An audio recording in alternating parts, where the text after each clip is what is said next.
श्री कृष्णा मेरे सभी प्यारे कथा श्रोताओं को।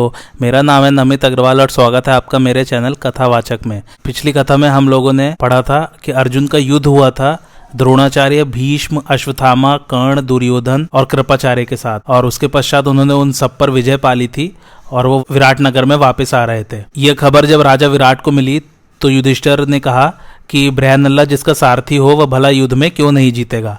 तो इस पर जो है राजा विराट क्रोधित हो जाते हैं और वे कहते हैं कि आगे से ऐसी बात मत करना कि तुम मेरे पुत्र की तुलना एक हिजड़े के साथ कर रहे हो। आइए आज की कथा आरंभ करते हैं। राजा युधिष्ठिर ने कहा, राजन, जहां द्रोणाचार्य, भीष्म, अश्वत्थामा, कर्ण, कृपाचार्य और दुर्योधन आदि महारथी युद्ध करने को आए हों, वहां बृहन्नला के सिवा दूसरा कौन है जो उनका मुकाबला कर सके। जिसके समान किसी मनुष्य का बाहुबल न हुआ है, न आगे होने की आशा है, जो देवता, असुर और मनुष्यों पर भी विजय पा चुका है, ऐसे वीर को सहायक पाकर उत्तर क्यों न विजयी होगा। विराट ने कहा, अनेकों बार मना किया किंतु तेरी जबान बंद न हुई। सच है, यदि कोई दंड देने वाला न रहे तो मनुष्य धर्म का आचरण नहीं कर सकता। यह कहते कहते राजा कोप से अधीर हो गया और पासा उठाकर उसने युधिष्ठिर के मुंह पर दे मारा। फिर डांटते हुए कहा, अब फिर कभी ऐसा न करना।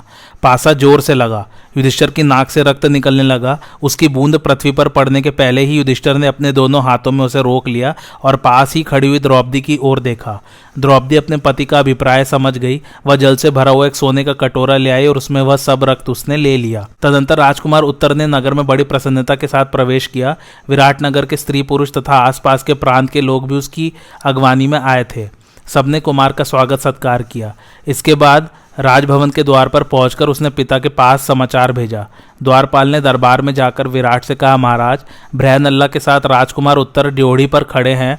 इस शुभ संवाद से राजा को बड़ी प्रसन्नता हुई। उन्होंने द्वारपाल से कहा, दोनों को शीघ्र ही भीतर लेवा लाओ, मैं उनसे मिलने को उत्सुक हूँ।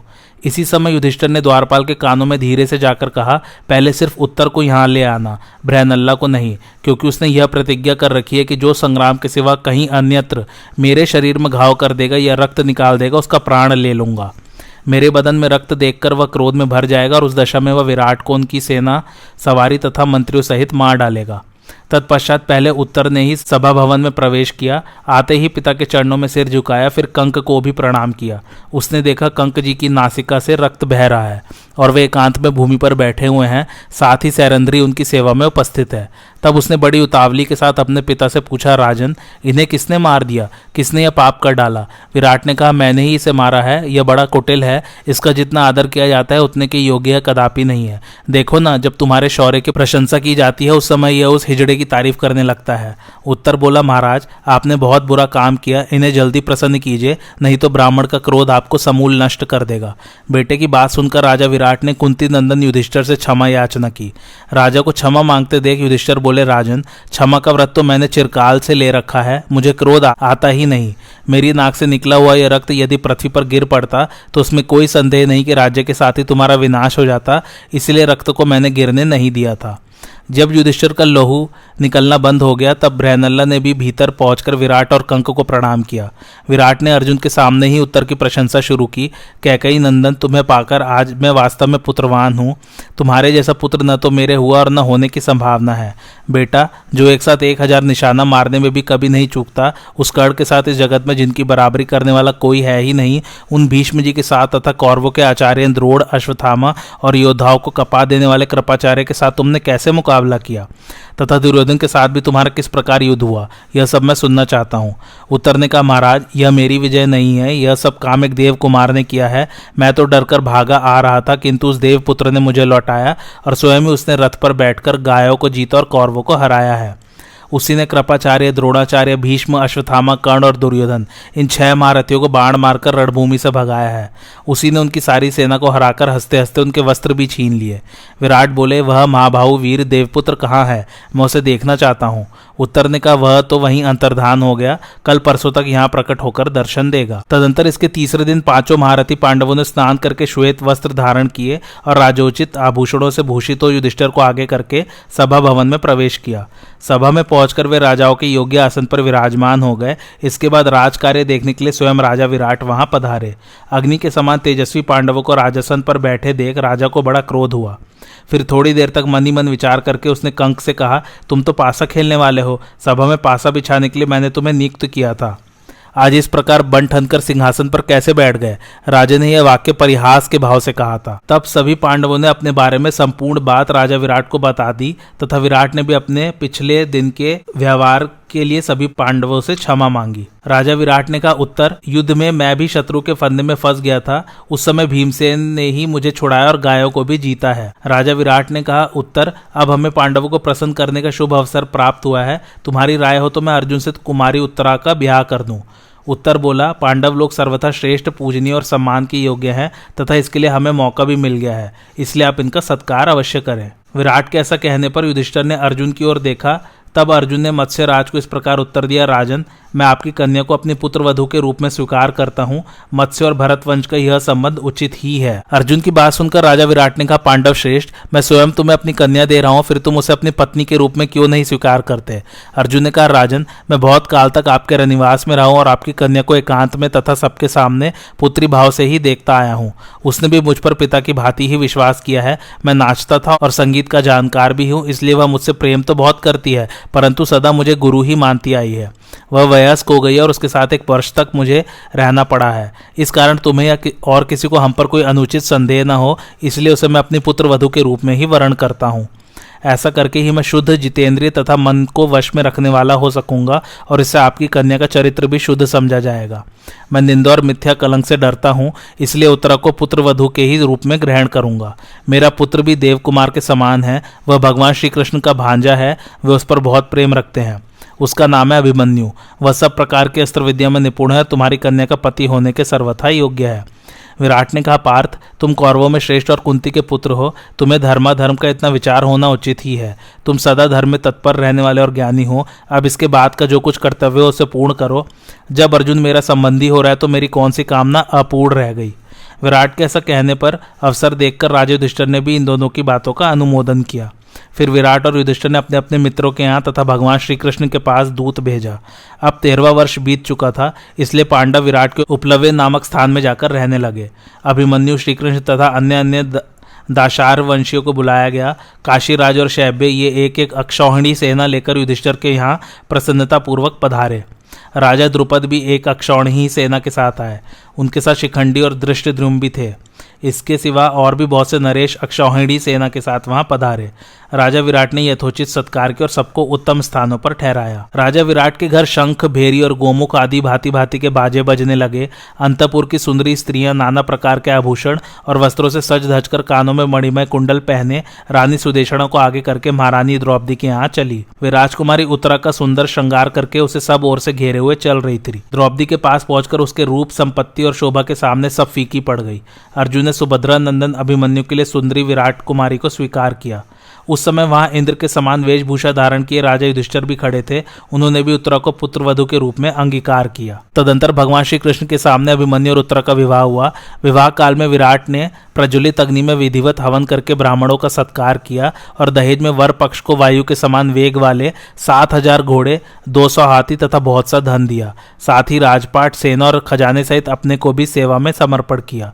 विवाह संपन्न हो जाने पर युधिष्ठिर ने भगवान श्री कृष्ण से भेंट में मिले हुए धन में से ब्राह्मणों को बहुत कुछ दान किया। हजारों गाय, रत्न, वस्त्र, भूषण, वाहन, बिछौने तथा खाने पीने की उत्तम वस्तुएं अर्पण की। उस महोत्सव के समय हजारों लाखों हृष्ट पुष्ट मनुष्य से भरा हुआ मत्स्य नरेश का वह नगर बहुत ही शोभायमान हो रहा था। विराट पर्व अब यहीं समाप्त होता है। अब हम 5वां पर्व आरंभ करेंगे, जिसका नाम है उद्योग पर्व। कुरु प्रवीर पांडवगढ़ अभिमन्यु का विवाह करके अपने सुहृद यादवों के सहित बड़े प्रसन्न हुए। रात्रि में विश्राम करके दूसरे दिन सवेरे ही विराट की सभा में पहुंच गए। सबसे पहले समस्त राजाओं के माननीय और वृद्ध विराट एवं द्रुपद आसनों पर बैठे। फिर पिता वसुदेव जी के सहित बलराम और श्रीकृष्ण विराजमान हुए। सात्यकी और बलराम जी तो पंचाल राज द्रुपद के पास बैठे तथा श्रीकृष्ण और युधिष्ठिर राजा विराट के समीप विराजमान हुए। इनके पश्चात द्रुपद राज के सब पुत्र भीमसेन, अर्जुन, नकुल, सहदेव, प्रद्युम्न, सांब, विराट पुत्रों के सहित अभिमन्यु और द्रौपदी के सब कुमार, ये सभी सुवर्ण जटित मनोहर सिंहासनों पर जा बैठे। जब सब लोग आ गए तो वे पुरुष श्रेष्ठ आपस में मिलकर तरह तरह की बातचीत करने लगे। फिर श्री कृष्ण की सम्मति जानने के लिए एक मुहूर्त तक उनकी ओर देखते हुए आसनों पर बैठे रहे। तब श्री कृष्ण ने कहा, सुबल पुत्र शकुनी ने जिस प्रकार कपट द्यूत में हराकर महाराज युधिष्ठिर का राज्य छीन लिया और उन्हें वनवास के नियम में बांध दिया था, वह सब तो आप लोगों को मालूम ही है। पांडव लोग उस समय भी अपना राज्य लेने में समर्थ थे, परंतु वे सत्यनिष्ठ थे, इसलिए उन्होंने 13 वर्ष तक उस कठोर नियम का पालन किया। अब आप लोग ऐसा उपाय सोचे जो कौरव और पांडवों के लिए धर्मानुकूल और कीर्तिकर हो, क्योंकि अधर्म के द्वारा तो धर्मराज युधिष्ठिर देवताओं का राज्य भी नहीं लेना चाहेंगे। हाँ, धर्म और अर्थ से युक्त हो तो इन्हें एक गांव का आधिपत्य स्वीकार करने में भी कोई आपत्ति नहीं होगी। युधिष्ठिर की धर्मज्ञता और इनके पारस्परिक संबंध का विचार करके आप सब मिलकर और अलग अलग कोई बात तय करें। ये लोग तो सदा सत्य पर डटे रहे और इन्होंने अपनी प्रतिज्ञा का भी ठीक ठीक पालन किया है, इसलिए यदि अब धृतराष्ट्र के पुत्र अन्याय करेंगे तो ये उन्हें मार डालेंगे और इस काम में उनका अन्याय देखकर इनके सुहृदगण भी उनका मुकाबला करेंगे। किंतु अभी तक हमें ठीक ठीक दुर्योधन के विचार का भी पता नहीं है कि वह क्या करना चाहता है, और दूसरी ओर का विचार जाने बिना आप किसी कर्तव्य का निश्चय भी कैसे कर सकते हैं। इसलिए उन लोगों को समझाने और महाराज युधिष्ठिर को आधा राज्य दिलाने के लिए इधर से कोई धर्मात्मा, पवित्रचित्त, कुलीन, सावधान और सामर्थ्यवान पुरुष दूत बनकर जाना चाहिए। श्री कृष्ण का भाषण धर्मार्थ युक्त, मधुर और पक्षपात शून्य था।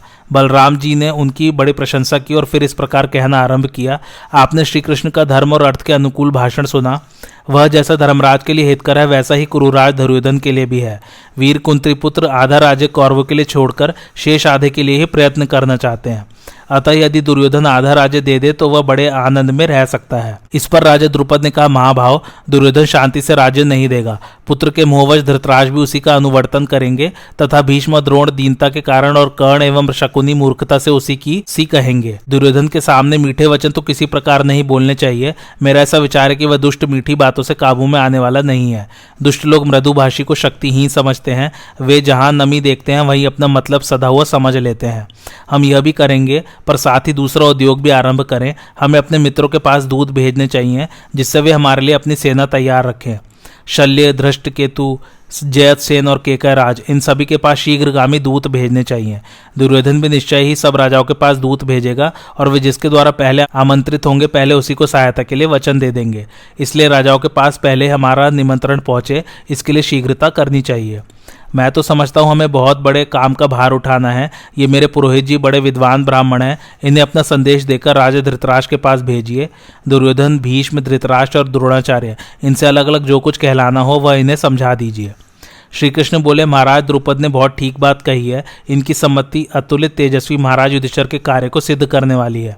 हम लोग सुनीति से काम लेना चाहते हैं, अतः पहले हमें ऐसा ही करना चाहिए।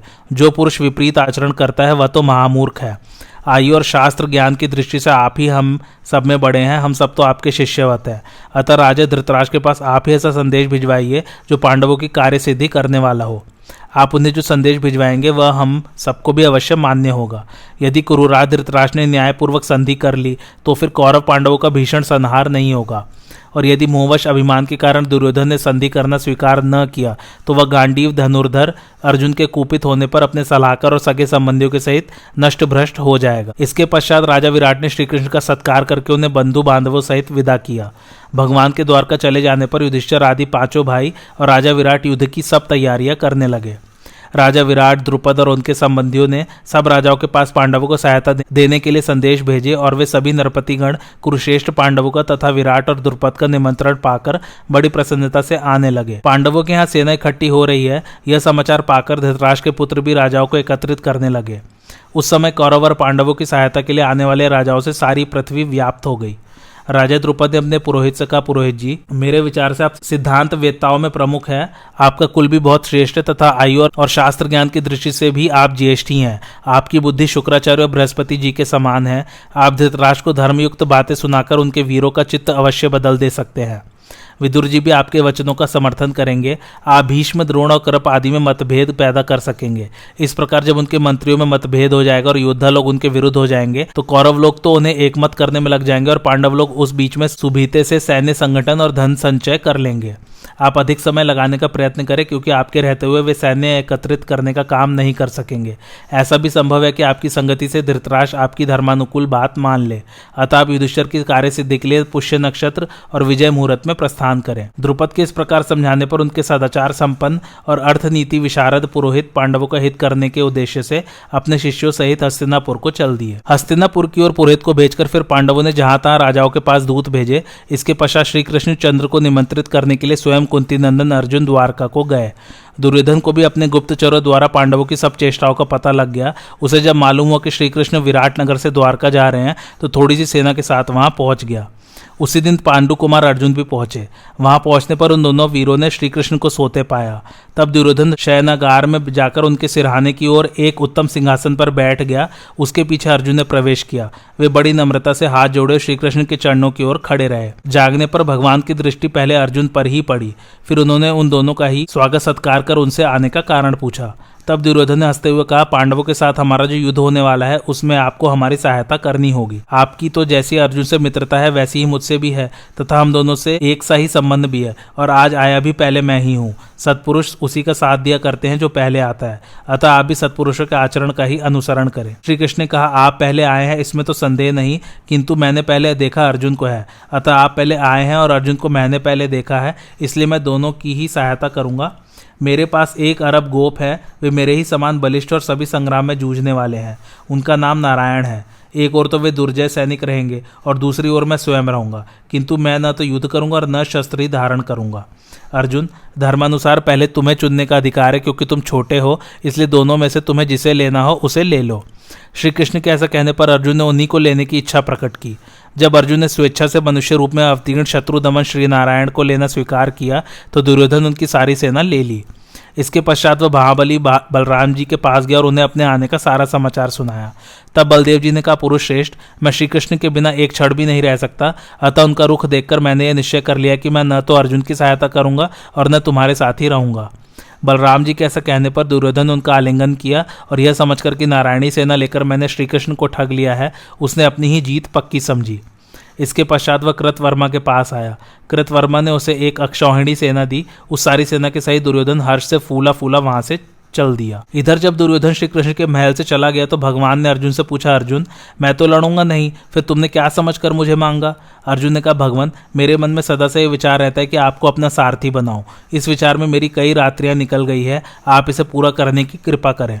श्री कृष्ण ने कहा, अच्छा, तुम्हारी कामना पूर्ण हो, मैं तुम्हारा सारथ्य करूंगा। यह सुनकर अर्जुन को बड़ी प्रसन्नता हुई और वे श्रीकृष्ण तथा अन्य दाशार्ह वंशीय प्रधान पुरुषों के साथ राजा युधिष्ठिर के पास लौट आए। दूतों के मुख से पांडवों का संदेश सुनकर राजा शल्य बड़ी भारी सेना और अपने महारथी पुत्रों के सहित पांडवों की सहायता के लिए चले। उनके पास इतनी बड़ी सेना थी कि उसका पड़ाव 2 कोस के बीच में पड़ता था। वे एक अक्षौहिणी सेना के स्वामी थे तथा उनकी सेना के सैकड़ों हजारों क्षत्रिय वीर संचालक थे। इस विशाल सेना के सहित वे बीच बीच में विश्राम करते धीरे धीरे पांडवों के पास चले। दुर्योधन ने जब महारथी शल्य को पांडवों की सहायता के लिए आते सुना तो उसने स्वयं जाकर उनके सत्कार का प्रबंध किया। उनके सत्कार के लिए उसने शिल्पियों द्वारा रास्ते के रमणीय प्रदेशों में सुंदर सुंदर रत्न जटित सभा भवन बनवा दिए और उनमें तरह तरह की क्रीड़ाओं की सामग्रियां रख दी। जब शल्य उन सभाओं में पहुंचते तो दुर्योधन के मंत्री उनका देवताओं के समान सत्कार करते। एक के बाद वे दूसरी सभा में पहुंचे, वह भी देव भवन के समान कांतिमयी थी। वहां उन्होंने अनेकों अलौकिक विषयों का सेवन किया। तब उन्होंने अत्यंत प्रसन्न होकर सेवकों से पूछा, इन सभाओं को युधिष्ठिर के किन आदमियों ने तैयार किया है? उन्हें मेरे सामने लाओ। उन्हें तो कुछ इनाम मिलना चाहिए, मैं उन्हें कुछ पारितोषिक दूंगा। युधिष्ठिर को भी इस बात में मेरा समर्थन करना चाहिए। सेवकों ने चकित होकर यह सब समाचार दुर्योधन को सुनाया। दुर्योधन ने जब देखा कि समय शल्य अत्यंत प्रसन्न और अपने प्राण देने को भी तैयार है तो वह उनके सामने आ गया। मद्रराज ने दुर्योधन को देखकर और वह सारा प्रयत्न उसी का जानकर उसे प्रसन्नता से गले लगा लिया और कहा कि तुम्हारी जो इच्छा हो वह मांग लो। दुर्योधन ने कहा, महानुभाव, आपका वाक्य सत्य हो, आप मुझे अवश्य वर दीजिए। मेरी इच्छा है कि आप मेरी संपूर्ण सेना के नायक हो। शल्य ने कहा, अच्छा, मैंने तुम्हारी बात स्वीकार की, बताओ तुम्हारा और क्या काम करूं? तब दुर्योधन ने बार बार यही कहा कि मेरा तो आपने सब काम पूरा कर दिया। इसके पश्चात शल्य ने कहा, दुर्योधन, तुम अपनी राजधानी को जाओ, मुझे भी युधिष्ठिर से मिलना है। उनसे मिलकर मैं शीघ्र ही तुम्हारे पास आ जाऊंगा। दुर्योधन ने कहा, राजन, युधिष्ठिर से मिलकर आप शीघ्र ही आवें, हम तो अब आपके ही अधीन हैं। हमारे वरदान की बात याद रखें। फिर शल्य और दुर्योधन परस्पर गले मिले। दुर्योधन शल्य के आगे लेकर अपने नगर में चला आया और शल्य दुर्योधन की ऐसा बात सुनाने के लिए युधिष्ठिर के पास आए। विराट नगर के उपलव्य प्रदेश में पहुंचकर वे पांडवों की छावनी में आए। वहां उन्होंने सभी पांडवों को देखा और उनके दिए हुए अर्घ्य पाद आदि को ग्रहण किया। फिर मद्रराज ने कुशल प्रश्न के पश्चात युधिष्ठिर का आलिंगन किया तथा भीम, अर्जुन और अपने भांजे नकुल सहदेव को हृदय से लगाया। इसके बाद राजा शल्य ने जिस प्रकार दुर्योधन के साथ उनका समागम हुआ था वह सब और उसकी सेवा शुश्रूषा तथा अपने वर देने की बात भी युधिष्ठिर को सुना दी। यह सुनकर राजा युधिष्ठिर ने कहा, महाराज, आपने प्रसन्न होकर दुर्योधन को सहायता देने का वचन दे दिया, यह बहुत अच्छा किया, किंतु एक काम मैं भी आपसे कराना चाहता हूँ। राजन, आप युद्ध में साक्षात श्री कृष्ण के समान पराक्रमी हैं। जिस समय कर्ण और अर्जुन रथों पर चढ़कर आपस में युद्ध करेंगे उस समय आपको कर्ण का सारथी बनना होगा, इसमें संदेह नहीं है। यदि आप मेरा भला चाहते हैं तो उस समय अर्जुन की रक्षा करें और मेरी विजय के लिए कर्ण का उत्साह भंग करते रहें। शल्य ने कहा, युधिष्ठिर सुनो, तुम्हारा मंगल हो। मैं संग्राम भूमि में कर्ण का सारथी अवश्य बनूंगा, क्योंकि वह मुझे सर्वदा श्री कृष्ण के समान ही समझता है। उस समय मैं अवश्य उसे टेढ़े और अप्रिय वचन कहूंगा। इससे उसका गर्व और तेज नष्ट हो जाएगा और फिर उसको मारना सहज हो जाएगा। राजन, तुमने और द्रौपदी ने जुए के समय बड़ा दुख सहन किया था। सूत पुत्र कर्ण ने तुम्हें बड़े कटु वचन सुनाए थे, सो तुम इसके लिए अपने चित्त में क्षोभ मत करो। दुख तो बड़े बड़े महापुरुषों को भी उठाने पड़ते हैं। देखो, इंद्राणी के सहित स्वयं इंद्र को भी महान दुख उठाना पड़ा था। युधिष्ठिर ने पूछा, राजन, इंद्र और इंद्राणी को किस प्रकार अत्यंत घोर दुख उठाना पड़ा था, यह जानने की मुझे इच्छा है। शल्य ने कहा, भरतश्रेष्ठ सुनो, मैं तुम्हें वह प्राचीन इतिहास सुनाता हूँ। देवश्रेष्ठ त्वष्टा नाम के एक प्रजापति थे। इंद्र से द्वेष हो जाने के कारण उन्होंने एक 3 सिर वाला पुत्र उत्पन्न किया। वह बालक अपने एक मुख से वेद पाठ करता था, दूसरे से सुधापान करता था और तीसरे से मानो सब दिशाओं को निगल जाएगा इस प्रकार देखता था। वह बड़ा ही तपस्वी, मृदु, जितेंद्रिय तथा धर्म और तप में तत्पर था। उसका तप बड़ा ही तीव्र और दुष्कर था। उस अतुलित तेजस्वी बालक का तपोबल और सत्य देखकर देवराज इंद्र को बड़ा खेद हुआ।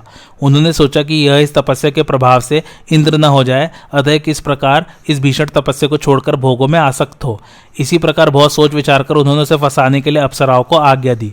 इंद्र की आज्ञा पाकर अप्सराएं त्रिशिरा के पास आईं और उसे तरह तरह के भाव से लुभाने लगी, किंतु त्रिशिरा अपनी इंद्रियों को वश में करके पूर्व समुद्र प्रशांत महासागर के समान अविचल रहे।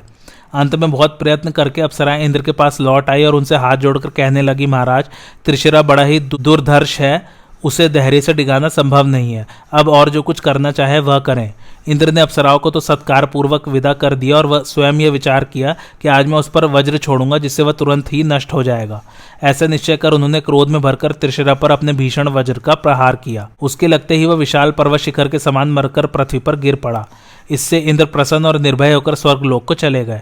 प्रजापति त्वष्टा को जब मालूम हुआ कि इंद्र ने मेरे पुत्र को मार डाला है तो उनकी आंखें क्रोध से लाल हो गई और उन्होंने कहा, मेरा पुत्र सदा ही क्षमाशील और शम दम संपन्न था, वह तपस्या कर रहा था। इंद्र ने उसे बिना किसी अपराध के ही मार डाला है, इसलिए अब मैं इंद्र का नाश करने के लिए वृत्रासुर को उत्पन्न करूंगा। लोग मेरे पराक्रम और तपोबल को देखें। ऐसा विचार कर महान यशस्वी और तपस्वी त्वष्टा ने क्रुद्ध होकर जल का आचमन किया और अग्नि में आहुति डालकर वृत्रासुर को उत्पन्न कर उससे कहा, इंद्र शत्रु, मेरे तप के प्रभाव से तुम बढ़ जाओ। बस सूर्य और अग्नि के समान तेजस्वी वृत्रासुर उसी समय बढ़कर आकाश को छूने लगा और बोला, कहिए मैं क्या करूं। त्वष्टा ने कहा, इंद्र को मार डालो। तब वह स्वर्ग में गया। वहां इंद्र और वृत्र का बड़ा भीषण संग्राम हुआ। अंत में वीरवर वृत्रासुर ने देवराज इंद्र को पकड़ लिया और उन्हें साबित ही निगल गया। तब देवताओं ने वृत्र का नाश करने के लिए जम्भाई की रचना की और जो ही वृत्र ने जम्भाई ली कि देवराज अपने अंग सिकोड़कर उसके खुले हुए मुख से बाहर आ गए। इंद्र को बाहर आया देखकर देवता बड़े प्रसन्न हुए। इसके पश्चात फिर इंद्र और वृत्र का युद्ध होने लगा। जब त्वष्टा का तेज और बल पाकर वीर वृत्रासुर संग्राम में अत्यंत प्रबल हो गया तो इंद्र मैदान छोड़कर भाग गए। इंद्र के भाग जाने से देवताओं को बड़ा ही खेद हुआ और वे त्वष्टा के तेज से घबराकर इंद्र और मुनियों के साथ मिलकर सलाह करने लगे कि अब क्या करना चाहिए। इंद्र ने कहा, देवताओं, वृत्र ने तो इस सारे संसार को घेर लिया है। मेरे पास ऐसा कोई शस्त्र नहीं जो इसका नाश कर सके। अतः मेरा तो ऐसा विचार है कि हम लोग मिलकर विष्णु भगवान के धाम को चले और उनसे सलाह करके इस दुष्ट के नाश का उपाय मालूम करें। इंद्र के इस प्रकार कहने पर सब देवता और ऋषिगण शरणागत वत्सल भगवान विष्णु की शरण में गए और उनसे कहने लगे, पूर्व काल में आपने अपने 3 डगों से तीनों लोकों को नाप लिया था। आप समस्त देवताओं के स्वामी हैं। यह सारा संसार आपसे व्याप्त है। आप देव देवेश्वर हैं। सब लोग आपको नमस्कार करते हैं। इस समय सारा जगत वृत्रासुर से व्याप्त है। अतः हे असुर निकंदन, आप इंद्र तथा संपूर्ण देवताओं को आश्रय दीजिए। विष्णु भगवान ने कहा, मुझे तुम लोगों का हित अवश्य करना है, इसलिए मैं ऐसा उपाय बताता हूँ जिससे इसका अंत हो जाएगा। तुम सब देवता, ऋषि और गंधर्व विश्व रूपधारी वृत्रासुर के पास जाओ और उसके प्रति साम नीति का प्रयोग करो। इससे तुम उसे जीत लोगे। देवताओं, इस प्रकार मेरे और इंद्र के प्रभाव से तुम्हारी जीत होगी। मैं अदृश्य रूप से देवराज के आयुध वज्र में प्रवेश करूंगा। विष्णु भगवान के ऐसा कहने पर सब देवता और ऋषि इंद्र को आगे करके वृत्रासुर के पास चले और उससे बोले, दुर्जय वीर, ये सारा जगत तुम्हारे तेज से व्याप्त है, तो भी तुम इंद्र को जीत नहीं सके हो। तुम दोनों को लड़ते हुए बहुत समय बीत गया है। इससे देवता, असुर और मनुष्य सभी प्रजा को बड़ा कष्ट हो रहा है। अतः अब सदा के लिए तुम इंद्र से मित्रता कर लो। महर्षियों की बात सुनकर परम तेजस्वी वृत्र ने कहा, आप तपस्वी लोग अवश्य ही मेरे माननीय हैं, किंतु जो मैं बात कहता हूँ वह यदि पूरी की जाएगी तो आप लोग जैसा कह रहे हैं वह सब मैं करने को तैयार हूँ। मुझे इंद्र और देवता लोग किसी भी सूखी या गीली वस्तु से, पत्थर या लकड़ी से, शस्त्र या अस्त्र से अथवा दिन या रात में न मार सके। इस शर्त पर तो मैं सदा के लिए इंद्र के साथ संधि करना स्वीकार करता हूँ। तब ऋषियों ने उससे कहा, ठीक है, ऐसा ही होगा। इस प्रकार संधि हो जाने से वृत्रासुर बड़ा प्रसन्न हुआ। देवराज भी मन में प्रसन्न तो हुए, किंतु वे सदा वृत्रासुर को मारने का अवसर ढूंढते रहते थे। एक दिन इंद्र ने संध्या काल में वृत्रासुर को समुद्र के तट पर विचरते देखा। उस समय वे वृत्र को दिए हुए वर पर विचार करने लगे। यह संध्या काल है, इस समय न दिन है न रात, और मुझे अपने शत्रु वृत्र का वध अवश्य करना है। यदि आज मैं इस महान असुर को धोखे से नहीं मारता हूं तो मेरा हित नहीं हो सकता। ऐसा विचार कर इंद्र ने जो ही विष्णु भगवान का स्मरण किया कि उन्हें समुद्र पर पर्वत के समान फेन उठता दिखाई दिया। वे सोचने लगे, यह न सूखा है न गीला और न कोई शस्त्र ही है, अतः यदि मैं इसे वृत्रासुर पर फेंकूं तो वह एक क्षण में ही नष्ट हो जाएगा। यह सोचकर उन्होंने तुरंत ही अपने वज्र के सहित वह फेन वृत्रासुर पर फेंका और भगवान विष्णु ने उस फेन में प्रवेश करके उसी समय वृत्रासुर को मार डाला। वृत्र के मरते ही सारी प्रजा प्रसन्न हो गई तथा देवता, गंधर्व, यक्ष, राक्षस, नाग और ऋषि ये सब इंद्र की स्तुति करने लगे। इंद्र ने देवताओं के लिए भय का कारण बने हुए महाबली वृत्रासुर का वध तो किया, किंतु पहले त्रिशर को मारने से लगी हुई ब्रह्म हत्या के कारण और अब असत्य व्यवहार के कारण तिरस्कृत होने से वे मन ही मन बहुत दुखी रहने लगे। इन पापों के कारण वे संज्ञा शून्य और अचेतन से हो गए तथा संपूर्ण लोकों की सीमा पर जाकर जल में छिपकर रहने लगे। जब देवराज ब्रह्म हत्या से पीड़ित होकर स्वर्ग छोड़कर चले गए तो सारी पृथ्वी वृक्षों के मारे जाने और वनों के सूख जाने पर उजड़ सी हो गई। नदियों की धाराएं टूट गई और सरोवर जलहीन हो गए। अनावृष्टि के कारण सभी जीवों में खलबली मच गई तथा देवता और महर्षियों को भी बड़ा त्रास होने लगा।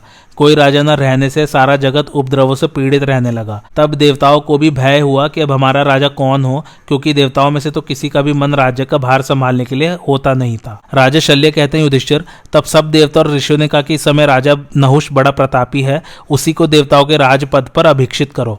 वह बड़ा ही तेजस्वी, यशस्वी और धार्मिक है। यह सलाह करके उन सब ने नहुष के पास जाकर कहा कि आप हमारे राजा हो जाइए। तब नहुष ने कहा, मैं तो बहुत दुर्बल हूँ, आप लोगों की रक्षा करने योग्य मुझ में शक्ति नहीं है। ऋषि और देवताओं ने कहा, राजन, देवता, दानव, यक्ष, ऋषि, राक्षस, पितृगण, गंधर्व और भूत ये सब आपकी दृष्टि के सामने खड़े रहेंगे। आप इन्हें देखकर इनका तेज लेकर बलवान हो जाएंगे। आप धर्म को आगे रखते हुए संपूर्ण लोकों के स्वामी बन जाइए तथा स्वर्गलोक में रहकर ब्रह्मर्षि और देवताओं की रक्षा कीजिए। ऐसा कहकर उन्होंने स्वर्गलोक में नहुष का राज्याभिषेक कर दिया। इस प्रकार वह संपूर्ण लोकों का स्वामी हो गया। किंतु इस दुर्लभ वर और स्वर्ग के राज्य को पाकर पहले निरंतर धर्म परायण रहने पर भी वह भोगी हो गया। वह समस्त देवोद्यानों में, नंदन वन में तथा कैलाश और हिमालय आदि पर्वतों के शिखरों पर तरह तरह की क्रीड़ाएं करने लगा। इससे उसका मन दूषित हो गया। एक दिन वह क्रीड़ा कर रहा था, उसी समय उसकी दृष्टि देवराज की भार्या साध्वी इंद्राणी पर पड़ी। उसे देखकर वह दुष्ट अपने सभासदों से कहने लगा, मैं देवताओं का राजा और संपूर्ण लोकों का स्वामी हूँ, फिर इंद्र की महिषी देवी इंद्राणी मेरी सेवा के लिए क्यों नहीं आती? आज तुरंत ही शची को मेरे महल में आना चाहिए। नहुष की बात सुनकर देवी इंद्राणी के चित्त में बड़ी चोट लगी और उसने बृहस्पति जी से कहा, ब्राह्मण, मैं आपकी शरण हूँ, आप नहुष से मेरी रक्षा करें। आपने मुझे कई बार अखंड सौभाग्यवती, एक की पत्नी और पतिव्रता का वचन दिया है, अतः आप अपनी वह वाणी सत्य करें। तब बृहस्पति जी ने भय से व्याकुल हुई इंद्राणी से कहा, देवी, मैंने जो जो कहा है वह अवश्य ही सत्य होगा। तुम नहुष से मत डरो, मैं सच कहता हूँ, तुम्हें शीघ्र ही इंद्र से मिला दूंगा। इधर जब नहुष को मालूम हुआ कि इंद्राणी बृहस्पति जी की शरण में गई है तो उसे बड़ा क्रोध हुआ। उसे क्रोध में भरा देखकर देवता और ऋषियों ने कहा, देवराज, क्रोध को त्यागिए, आप जैसे सत्पुरुष क्रोध नहीं किया करते। इंद्राणी पर स्त्री है, अतः आप उसे क्षमा करें। आप अपने मन को पर स्त्री गमन जैसे पाप से दूर रखें। आखिर आप देवराज हैं, अतः अपनी प्रजा का धर्म पूर्वक पालन करें। भगवान आपका मंगल करें। ऋषियों ने इसी प्रकार नहुष को बहुत समझाया, किंतु कामासक्त होने के कारण उसने उनकी एक न सुनी। तब वे बृहस्पति जी के पास गए और उनसे बोले, देवर्षि श्रेष्ठ, हमने सुना है कि इंद्राणी आपकी शरण में आई है और आप ही के भवन में तथा आपने उसे अभय दान दिया है, परंतु हम देवता और ऋषि लोग आपसे प्रार्थना करते हैं कि आप उसे नहुष को दे दीजिए। देवता और ऋषियों के इस प्रकार कहने पर देवी इंद्राणी के नेत्रों में आंसू भर आए और वह दीनतापूर्वक रो रोकर इस प्रकार कहने लगी, ब्राह्मण, मैं नहुष को पति रूप से स्वीकार नहीं करना चाहती। मैं आपकी शरण में हूँ, आप इस महान भय से मेरी रक्षा करें। बृहस्पति जी ने कहा, इंद्राणी, मेरा यह निश्चय है कि मैं शरणागत का त्याग नहीं कर सकता। अनिंदिते, तू धर्म को जानने वाली और सत्यशीला है, इसलिए मैं तुझे नहीं त्यागूंगा। फिर देवताओं से कहा, मैं धर्म विधि को जानता हूँ, मैंने धर्म शास्त्र का श्रवण किया है और सत्य में मेरी निष्ठा है। इसके सिवा मैं हूँ भी ब्राह्मण जाति का, इसलिए मैं कोई नहीं करने योग्य काम नहीं कर सकता। आप लोग जाइए, मैं ऐसा नहीं कर सकूंगा। इस विषय में पूर्व काल में ब्रह्मा जी ने कुछ वचन कहे, उन्हें सुनिए। जो पुरुष भयभीत होकर शरण में आए हुए व्यक्ति को शत्रु के हाथ में दे देता है, उसका बोया हुआ बीज समय पर नहीं उगता, उसके खेत में समय पर वर्षा नहीं होती तथा रक्षक की आवश्यकता होने पर भी उसे कोई रक्षक नहीं मिलता। ऐसा दुर्बल चित्त पुरुष जो अन्न प्राप्त करता है वह व्यर्थ हो जाता है, उसकी चेतना शक्ति नष्ट हो जाती है, वह स्वर्ग से गिर जाता है और देवता लोग उसके समर्पित हव्य को ग्रहण नहीं करते। उसकी संतान अकाल में नष्ट हो जाती है, उसके पितर सदा नरकों में निवास करते हैं और इंद्र के सहित देवता लोग उस पर वज्राघात करते हैं। आज की कथा यहीं समाप्त होती है। कैसे लगी आप लोगों को मेरी कथा मुझे कमेंट करके जरूर बताइए और मेरे चैनल कथावाचक को लाइक शेयर और सब्सक्राइब जरूर कीजिए। Thanks for watching. धन्यवाद।